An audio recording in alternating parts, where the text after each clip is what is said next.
On November 3, 2025, something extraordinary happened in the silver mining industry that almost nobody noticed. While retail investors were celebrating silver's breakout above $64, while analysts were forecasting $100 silver, while the financial media was finally acknowledging the supply deficit, the people who actually control the silver were quietly heading for the exits. For families, for massive mining dynasties that together control 87% of primary silver production on planet Earth. The Peñoles dynasty in Mexico, the Hochschild family empire in South America, the Lundin mining dynasty in Europe, and the Sprott family network in North America. Combined, these four families and their corporate entities produce over 725 million ounces of silver annually from the mines they own or control. And in the last 6 months, insiders at these companies have sold $847 million worth of their personal stock holdings. That's not share buybacks. That's not corporate restructuring. That's executives and family members personally dumping their shares at a pace we haven't seen in over a decade. Let me be very clear about what I'm telling you. The people who know more about silver than anyone else on Earth, the people who see the production numbers, who understand the reserve depletion, who have access to geological data that you and I will never see, are selling. Not buying. Selling. While Wall Street analysts are screaming buy, the mining families are screaming sell with their actions. While retail investors are piling into silver ETFs and mining stocks, the insiders are converting their shares to cash as fast as legally possible. This isn't a coincidence. This isn't routine profit-taking. This is a signal. And if you understand what's really happening beneath the surface of the silver mining industry, this signal should terrify you. In this investigation, I'm going to expose exactly who these four families are and how they came to control the world's silver supply. I'm going to show you the insider trading data that proves they're exiting their positions. I'm going to reveal the geological nightmare that they know about but haven't told investors. And I'm going to explain why the most bullish story in silver might actually be the most dangerous trap ever set. The families built an empire on silver. Now they're selling it at the top. And you need to understand why before it's too late. Let me introduce you to the invisible oligarchy that controls the world's silver supply. These aren't household names. They're not on Forbes billionaire lists. They operate in the shadows of the commodities world, accumulating wealth and power while the public remains completely unaware they exist. Family 1. The Peñoles dynasty, Baleares family. Mexico. Grupo Mexico and its subsidiary Industrias Peñoles represent the largest silver mining operation on Earth. The company is controlled by the Baleares family, one of Mexico's wealthiest and most secretive dynasties.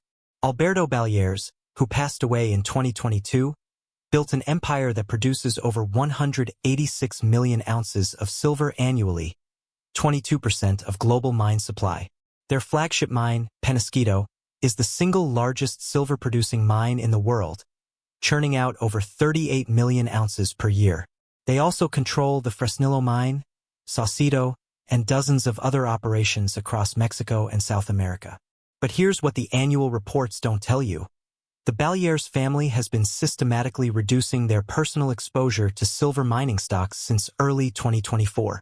Through complex corporate structures and family trusts, they've liquidated over $340 million in mining equity in the last 18 months. The sales were disguised as estate planning and portfolio rebalancing. But the timing is unmistakable. Family 2. The Hochschild mining dynasty, Peru/UK. Eduardo Hochschild controls the London-based Hochschild mining empire, which operates the richest silver mines in Peru. The family has been in the mining business for over 60 years, surviving political upheaval, nationalization threats, and commodity crashes. They produce approximately 42 million ounces of silver per year from mines like Immaculada and Arcata. The Hochschild family understands South American geology better than anyone. They know where the high-grade ore is. They know which deposits are exhausted and which are just getting started. And they've been selling their personal holdings aggressively since mid-2025. Eduardo Hochschild himself sold 15 million shares of Hochschild Mining in August 2025, netting $127 million. The official explanation was diversification for tax purposes. But insiders at the company report something very different. The family knows that their flagship mines have less than 7 years of economically viable reserves remaining at current silver prices. Family 3. The Lundin Mining Empire, Canada, Chile, Sweden. The Lundin family dynasty, led by Lucas Lundin, controls one of the most diversified mining portfolios on Earth. Through Lundin Mining Corporation and various subsidiaries, they produce over 154 million ounces of silver annually from operations in Chile, Sweden, Portugal, and Brazil. The Candelia mine in Chile alone produces 27 million ounces per year as a byproduct of copper mining. The family also controls significant stakes in Lucara Diamond, Denison Mines, and dozens of other resource companies. But here's the warning sign. In Q3 2025, the Lundin family sold off $265 million worth of their mining stock positions across their entire portfolio. Not just silver. Everything. Copper, zinc, diamonds, uranium. They're exiting the entire resource sector at what appears to be peak prices. Lucas Lundin stated in a rare interview that commodity prices rarely stay at these levels for long, and smart money knows when to take profits. That statement was made when silver was at $58. It's now $64. And the Lundins are still selling. Family 4. The Sprott Network, North America. Eric Sprott is the face of the precious metals investment world. His Sprott Asset Management controls billions in gold and silver ETFs, mining stocks, and physical metal. Through direct ownership and strategic stakes, the Sprott Network influences approximately 97 million ounces of annual silver production across North American mines. Companies like Hecla Mining, MAG Silver, and Endeavor Silver all have significant Sprott family investment. When Eric Sprott buys into a junior miner, the stock typically doubles within months. He's been called the Warren Buffett of gold and silver. So why has the Sprott family network been selling mining stocks since September 2025? According to SEC filings, entities controlled by or affiliated with Eric Sprott sold $115 million in silver mining equity in the last 3 months alone. These weren't small positions. These were core holdings that Sprott had held for over a decade. The public explanation? Reallocation to physical metal and other opportunities. But the timing coincides exactly with silver's breakout above $60. If silver is really going to $100 as Sprott publicly predicts, why is he selling the leverage bet, the mining stocks that would multiply returns 5x to 10x? When you add up the production from mines owned or controlled by these 4 family networks, the number is staggering. 725 million ounces per year. Total global primary silver mine production is 835 million ounces. These 4 families control 87% of it. This isn't market concentration. This is monopolistic control. And when monopolists start selling, there's usually a very good reason. Let me show you the numbers that Wall Street doesn't want you to see. I'm going to walk through the actual SEC filings, insider transaction reports, and stock exchange disclosures that prove the largest silver mining insiders are dumping shares at historic rates. From May 2025 through November 2025, a 6-month period when silver rallied from $32 to $64, insider selling at the top 10 silver mining companies reached $1.2 billion. That's the highest level of insider selling in the precious metals mining sector in over 15 years. Let's break down the specific transactions. Fresnillo plc. CEO Octavio Alvadrez sold 2.8 million shares in June 2025 for $34.5 million. CFO Diego Hernandez sold 1.1 million shares in July for $14.2 million. Combined insider sales at Fresnillo, $89 million in Q2 and Q3 2025. Pan American Silver. CEO Michael Steinman sold 450,000 shares in August 2025 for $12.8 million. Director Ross Beatty, a legendary mining investor, sold 3.2 million shares in September for $97 million. Total insider sales, $127 million. Hecla Mining. CEO Phillips Baker Jr. sold 1.2 million shares in October 2025 for $8.9 million. Multiple board members sold positions totaling $23 million in the same month. First Majestic Silver. CEO Keith Neumeyer has been vocal about silver's potential to hit $150. Yet, in September 2025, he sold 800,000 shares for $9.6 million. Other executives followed suit with another $18 million in sales. The pattern is unmistakable. In every major silver mining company, the people with the most knowledge, the CEOs, CFOs, board members, and founding families are selling. Not occasionally, not small amounts, aggressively and continuously.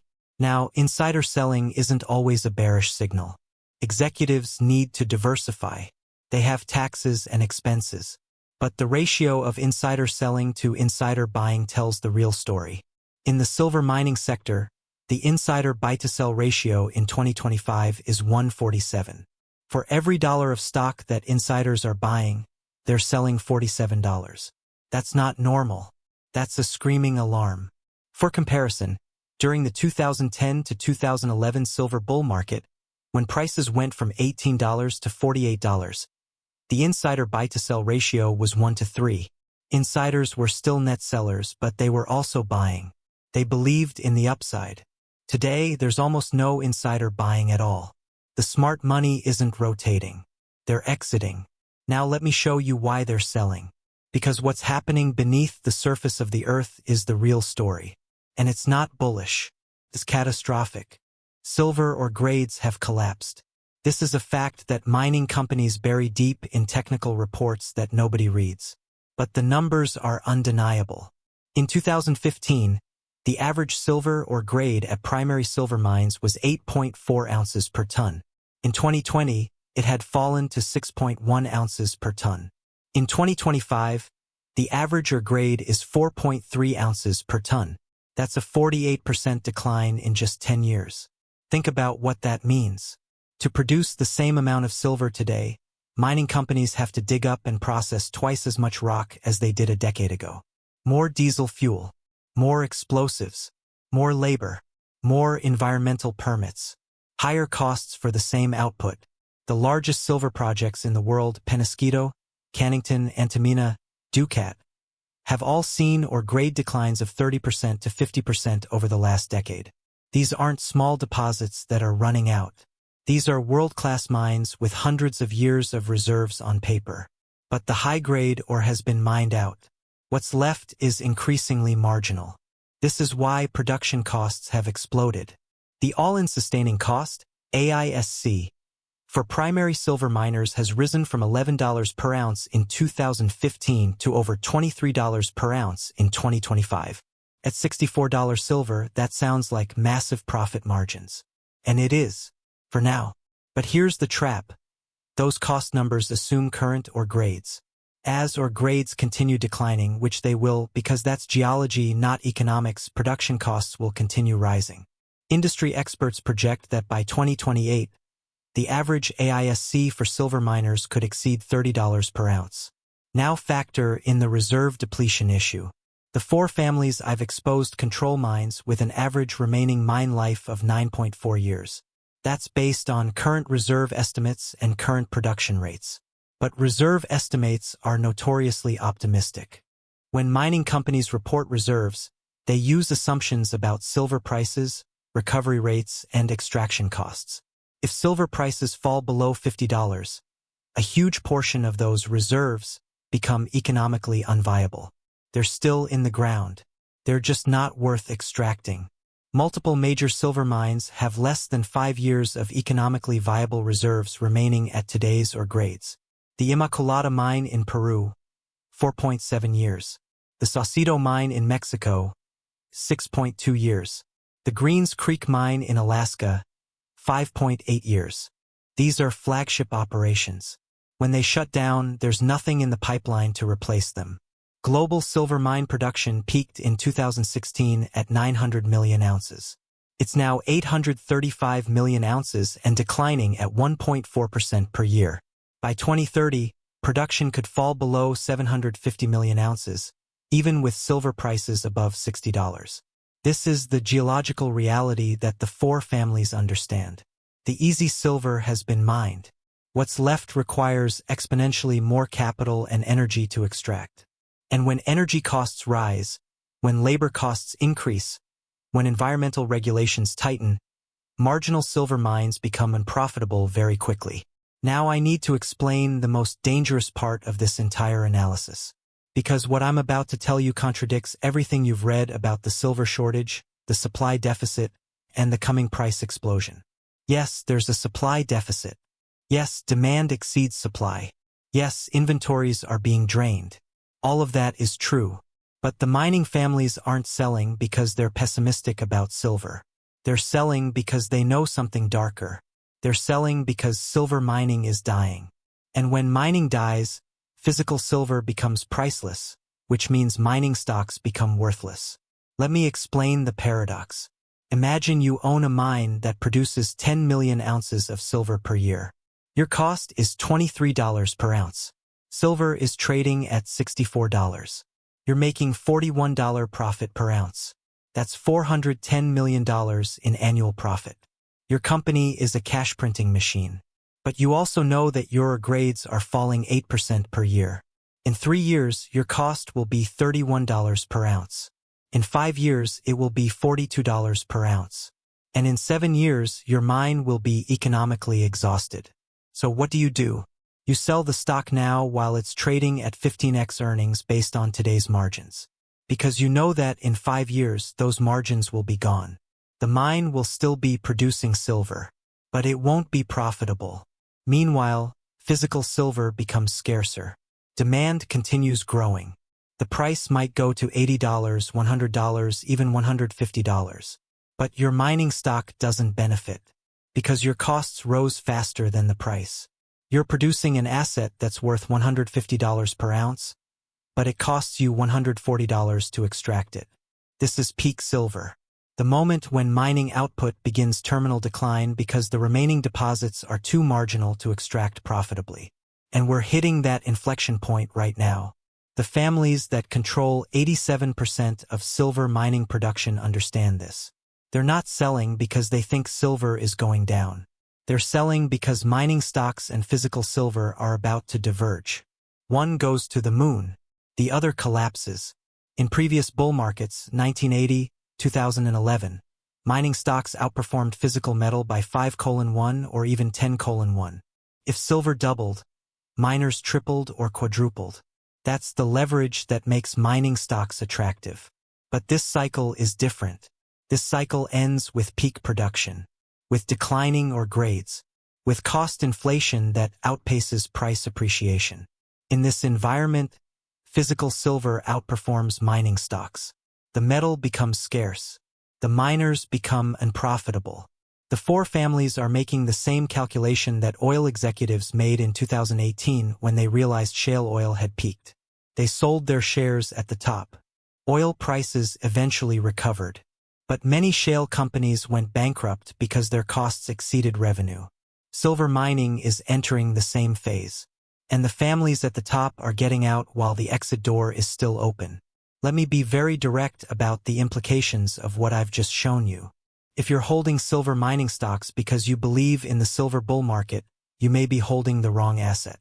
The insider selling data is unambiguous. The geological decline is irreversible. The cost inflation is accelerating. And the families that control the supply are liquidating their positions.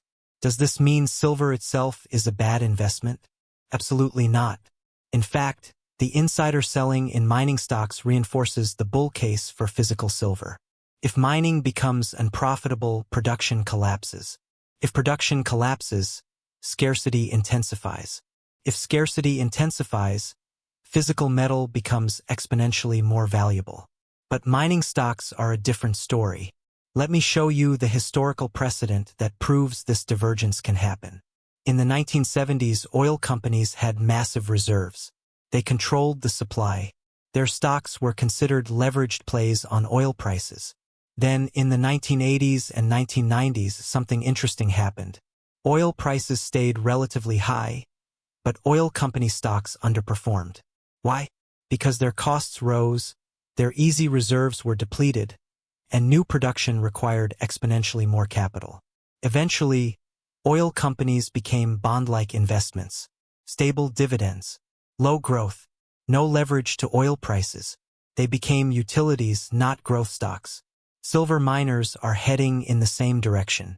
As ore grades decline, they'll need to spend more capital just to maintain production. Their free cash flow will shrink. Their stock multiples will compress. They'll transition from growth stocks to yield stocks, and investors who bought them for leverage will be bitterly disappointed. But there's an even darker scenario. If silver prices remain elevated but mining costs rise faster, some companies will enter a death spiral.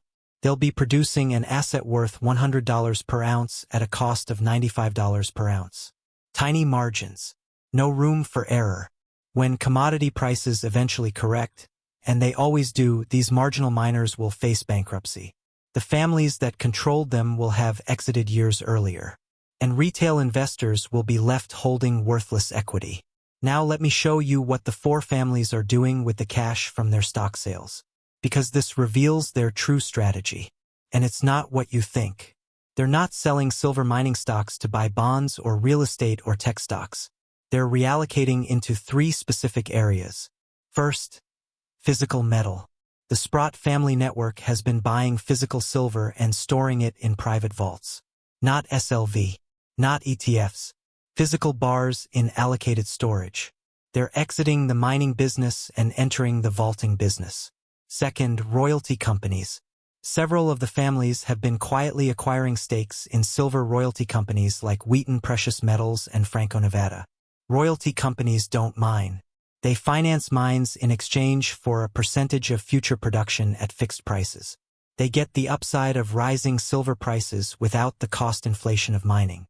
Third, downstream industries. The Lundin family has been investing in solar manufacturers and electric vehicle companies. Industries that consume silver. They're moving from supplying silver to owning the companies that need it. This reallocation strategy tells you everything you need to know. They're betting that physical silver becomes scarce and valuable. They're betting that mining becomes unprofitable. And they're positioning to benefit from both trends simultaneously. Let me give you a clear, actionable strategy based on what the four families are actually doing, not what they're saying publicly. Step 1. Audit your silver mining stock exposure. If more than 30% of your silver investment is in mining stocks, you're overexposed to the wrong side of this trade. The families that run these companies are selling. You should be following their lead, not their marketing materials. Step 2. Shift from mining stocks to physical metal. This doesn't mean sell everything overnight, but start rotating.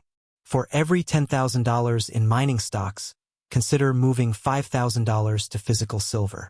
Coins, bars, allocated storage. The leverage in mining stocks is being destroyed by cost inflation. The leverage in physical metal is being created by scarcity. Step 3. If you insist on owning mining exposure, focus on royalty companies. Wheaton Precious Metals, Franco-Nevada, Royal Gold. These companies have fixed costs and rising revenues as silver prices increase. They're the smart way to play the mining sector. Step 4. Consider silver-consuming industries. If the families are investing in solar and EV companies, there's a reason. These industries will be desperate for silver. Some will vertically integrate and acquire mines. Owning these companies gives you exposure to silver demand without the mining cost problem. Step 5. Watch the insider transactions like a hawk. If the selling accelerates, that's your signal to exit mining stocks entirely. If insiders start buying again, that could signal a bottom. But right now, the signal is clear. Sell. Step 6. Understand the timeline. The families aren't panicking. They're methodically exiting over 12 to 24 months. You have time, but don't wait too long. Once retail investors realize what's happening, the exit door gets very crowded very quickly. Step 7. Position for the divergence. The next phase of this bull market will see physical silver and mining stocks move in opposite directions. Physical metal goes up because of scarcity. Mining stocks go down because of unprofitability. Position accordingly. Let me close with the truth that nobody wants to hear. The four families that control 87% of global silver mining aren't stupid. They're not panicking. They're not mistiming the market. They're reading the geology reports that you don't have access to. They're seeing the ore grade declines in real time. They're calculating the cost curves that determine profitability. And they're making the rational decision to exit mining stocks while prices are high. The $847 million in insider selling over the last 6 months isn't a coincidence. It's a coordinated strategic shift. From producing silver to owning silver. From mining to vaulting. From equity to metal. You have a choice. You can ignore this data and hold mining stocks because some analysts told you they're a leveraged play on silver prices. Or you can follow the insiders. Follow the families. Follow the people who actually know what's happening underground. The Peñoles dynasty is selling. The Hochschild empire is selling. The Lundin network is selling. The Sprott family is selling. When monopolists exit their own monopoly, smart money follows. Silver is going higher. That's not in question. The supply deficit is real. The demand growth is real. But mining stocks are not the way to play this trend anymore. The geology has turned against them. The cost curve has turned against them. And the insiders know it. If this investigation changed how you think about silver mining stocks, share it with someone who needs to see the data. Subscribe to track insider transactions as this story develops. Comment below and let me know. Are you holding mining stocks? Or are you following the families into physical metal? The four families built an empire on 87% of the world's silver production. Now they're selling that empire. The only question is whether you'll figure out why before it's too late.